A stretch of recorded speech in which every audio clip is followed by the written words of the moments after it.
You check your phone one more time. The numbers haven't changed. You bought the ticket 3 days ago.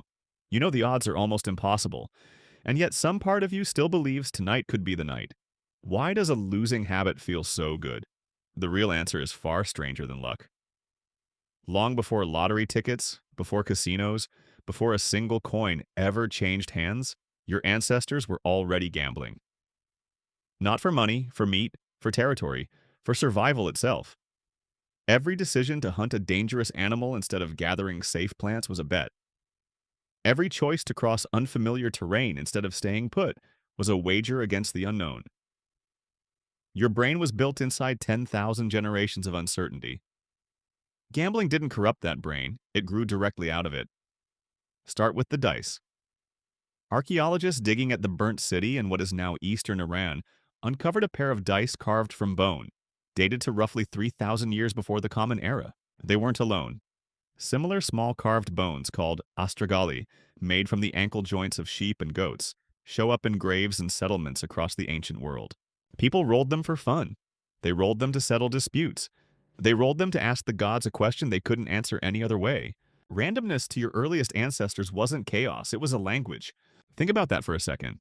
A world without weather forecasts, medicine, or guarantees. So when something as small and knowable as a bone dropped from a hand, it became a way to feel in contact with forces no one could see.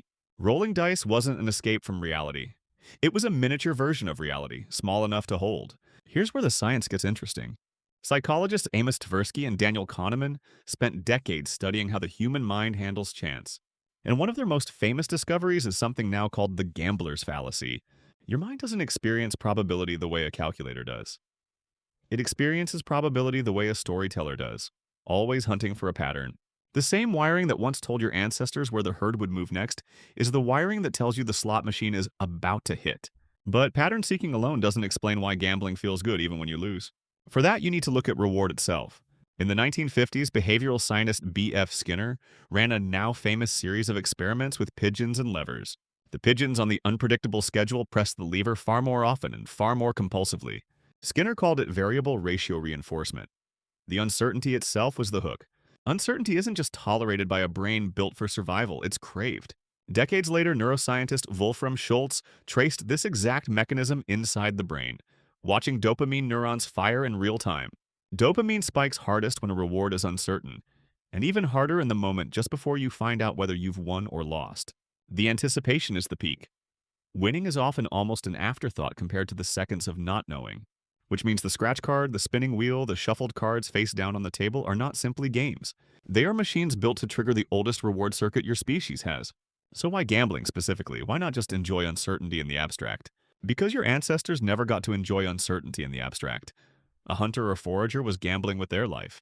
Creatures who froze in the face of uncertainty rarely survived long enough to pass anything on. You are quite literally descended from the beings who were willing to bet. Here's the twist that most people never expect. Gambling didn't emerge because ancient life was safe and people got bored. It emerged because ancient life was so dangerous that risk assessment became one of the single most valuable skills a human mind could carry. An ancient dice game wasn't a distraction from survival, it was training for it. Fast forward to now. Your environment has become almost absurdly safe compared to the one your brain was built for. And yet the machinery inside your skull is identical to the machinery inside the skull of someone standing 3,000 years ago, dice in hand. Modern gambling didn't invent a new hunger. It found the oldest hunger you have and built an entire industry around feeding it. Every flashing light and near-miss sound is engineered around exactly that reward gap in the brain. That's why the lottery ticket in your pocket doesn't feel irrational, even when the math says it is. Your conscious mind knows the odds, but the older parts of your brain don't process probability. They process anticipation. And anticipation has always felt like being alive. So the next time you feel that small flicker of hope checking a number, or shuffling a deck, or watching a wheel slow down, remember what you're actually feeling. It isn't a modern weakness. It's an ancient survival signal, still firing exactly the way it did for the person who first rolled a carved bone across a dirt floor. You check your phone one more time. The numbers still haven't changed, but now you understand exactly why some part of you was always going to check.